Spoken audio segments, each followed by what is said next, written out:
जितने भी लोग हताहत हुए हैं, जो घायल हुए हैं, वो सभी के परिवारजनों के साथ मैं मेरी संवेदना व्यक्त करना चाहता हूं और बड़े दुख के साथ आज मैं उनके प्रति अपार संवेदना के साथ इस सदन में खड़ा हुआ हूं। जैसा मैंने पहले कहा कि सरकार की ओर से जवाब श्री नित्यानंद राय ही देने वाले हैं। जब यहाँ पर 1 घंटे की चर्चा आपने अनुमोदित की, तब मुझे था कि आज का दिन शायद राजनीति से परे रहेगा, इस पर राजनीतिक टीका टिप्पणियां नहीं होगी। खैर, उद्देश्य से या जानकारी के अभाव से कुछ टिप्पणियां भी हुई और कुछ सदन को पूरा देश देखता है, इसलिए देश के सामने कोई गलत फहमी न हो जाए, इसलिए मैं स्पष्टता करने के लिए खड़ा हुआ। दोषारोपण हुआ या जानकारी के अभाव में मुझे मालूम नहीं है, मगर मुझे स्पष्टता करनी है माननीय महोदय, आपके माध्यम से सदन से और सदन के माध्यम से पूरे देश को। Early warning early warning early warning early warning बोलते ही गए। अंग्रेजी में जितने भी गंभीर प्रकार के शब्द है अपने भाषण में डालकर इसको बताया गया। मैं सदन के सामने स्पष्टता करना चाहता हूं, 23 जुलाई को केरल सरकार को अर्ली वार्निंग भारत सरकार की ओर से दी गई थी। 23 जुलाई को, 7 दिन पहले, फिर 24 को गई, फिर 25 को गई, 26 तारीख को मान्यवर ये कहा गया कि 20 सेंटीमीटर से ज्यादा वर्षा होगी, भारी वर्षा होगी, लैंडस्लाइड होने की संभावना है, मड भी रस होकर आ सकता है और लोग इसके अंदर दबकर मर भी सकते हैं। मैं कुछ कहना नहीं चाहता था मान्यवर, मगर भारत सरकार की अर्ली वार्निंग सिस्टम पर सवाल किए गए, इसलिए मैं कहता हूं प्लीज लिसन अस, मत चिल्लाइए, प्लीज रीड इट। जो वार्निंग भेजा है उसको पढ़िए जरा। और इस देश में कई राज्य सरकारें ऐसी हैं जिन्होंने इस प्रकार की वार्निंग का उपयोग कर जीरो कैजुअलिटी डिजास्टर मैनेजमेंट किया है। मैं ओडिशा राज्य सरकार के लिए भी, उस वक्त हमारी नहीं थी, नवीन बाबू की थी, हमने 7 दिन पहले साइक्लोन का अलर्ट भेजा, सिर्फ 1 व्यक्ति मारा गया, वो भी गलती से मारा गया। गुजरात सरकार को हमने साइक्लोन का अलर्ट 3 दिन पहले भेजा, एक पशु भी नहीं मरा साहब। मगर मैं बड़ी विनम्रता के साथ कहना चाहता हूं कि आप जो घिसे पिटे शब्द यहां लेकर आए हैं और डिमांड ही करते जा रहे हैं, अर्ली वार्निंग सिस्टम है। भारत सरकार ने 14 के बाद अर्ली वार्निंग सिस्टम के लिए 2000 करोड़ रुपया खर्च किया है और इसको साझा किया जाता है मान्यवर। 7 दिन पहले हर राज्य को सूचना भेजी जाती है और वो सूचना साइट पर सबके लिए भी उपलब्ध है, मान्य सांसदों के लिए भी उपलब्ध है। मगर कुछ लोगों को है कि यहाँ की साइटें खोलते ही नहीं है, विदेश की ही खोलते हैं। तो अब विदेश में तो इसकी अर्ली वार्निंग सिस्टम आएगी नहीं, हमारी साइट देखनी पड़ेगी मान्यवर। वर्षा, 1 मिनट आप सुनो भाई, मैंने ध्यान से आपको सुना है, सुनिए जरा। नो डोंट प्लीज, इस तरह से नहीं चलेगा, सदन है। I will not allow. The facts and figures and details are being imparted. Please, मान्यवर, Honorable Minister.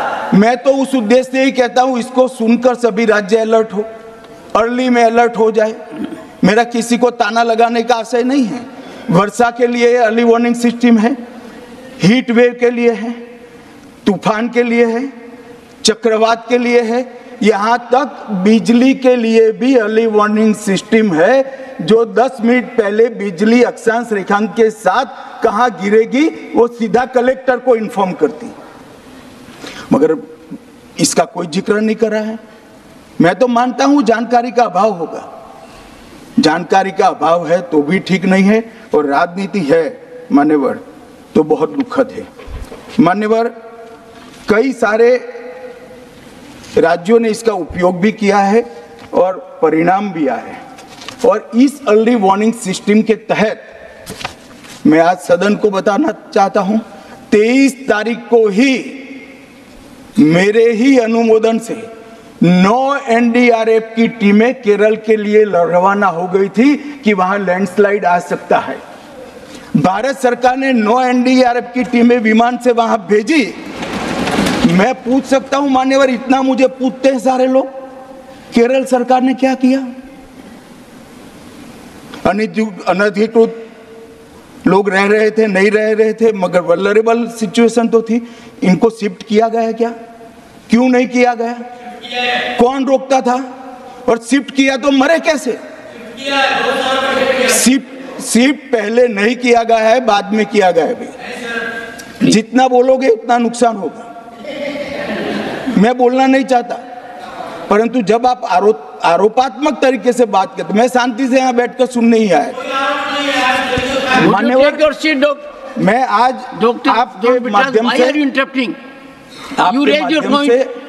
कहना चाहता हूं कि early warning system Narendra Modi ji 2014 में प्रधानमंत्री बने, 2016 से ये प्रोजेक्ट चालू हुआ और 23 तक दुनिया की सबसे आधुनिक अर्ली वार्निंग सिस्टम कहीं पर है तो भारत में। और इसका 7 दिन पहले इसका अनुमान देने वाले 4 ही देश है, उसमें से एक भारत है। मगर उसको पढ़ना पड़ता है, डिमांड करने से कुछ नहीं होता। मान्यवर, जो उन्होंने कहा कि भाई डिजास्टर के पैसे रिलीज करने का राज्य के साथ पास अधिकार नहीं है, वो गलत है। मान्यवर, मैं इसकी भी स्पष्टता करना चाहता हूं क्योंकि सदन का रिकॉर्ड साफ रहना चाहिए। एसडीआरएफ में 10% राशि कोई भी राज्य अपने हिसाब से अपनी गाइडलाइन से इश्यू कर सकता है और 100% राशि भारत सरकार की जो गाइडलाइन इश्यू हुई है, गाइडलाइन इश्यू के किसी भी परमिशन की भारत सरकार की जरूरत नहीं है, गाइडलाइन को सिर्फ फॉलो करना है। मगर जो ये डिजास्टर के पैसे हैं और कोई हेड के अंदर तो खर्च नहीं हो सकते, हमें इतना तो चेक एंड बैलेंस रखना पड़ेगा। तो फिर भी 10% खर्च तो डिजास्टर के नाम से कुछ भी आप करें कोई नहीं पूछता है।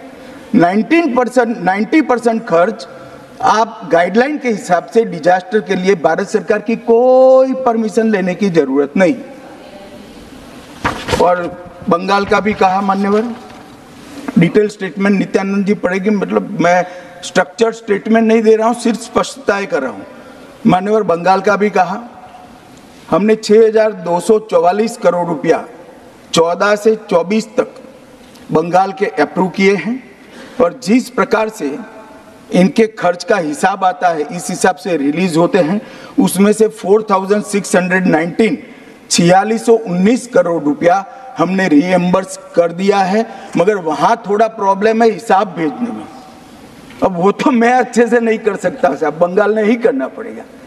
अकाउंट देना पड़ता है तो सरकार है, कोई पॉलिटिकल पार्टी नहीं है ना। सरकार के कुछ रूल्स होते हैं, रेगुलेशन होते हैं, अकाउंटिंग सिस्टम होती है, एजी का ऑडिट होता है। हम किसी को नहीं मानेंगे तो थोड़ी तकलीफ आएगी, मगर धीरे धीरे आदत पड़ रही है, इंप्रूवमेंट आया है।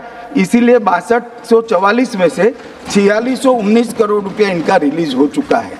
और मैं फिर से कहना चाहता हूँ मान्यवर, अर्ली वार्निंग सिस्टम दी गई थी, इसीलिए 23 तारीख को हमने एनडीआरएफ की 9 बटालियन वहां पर, एक सेकंड,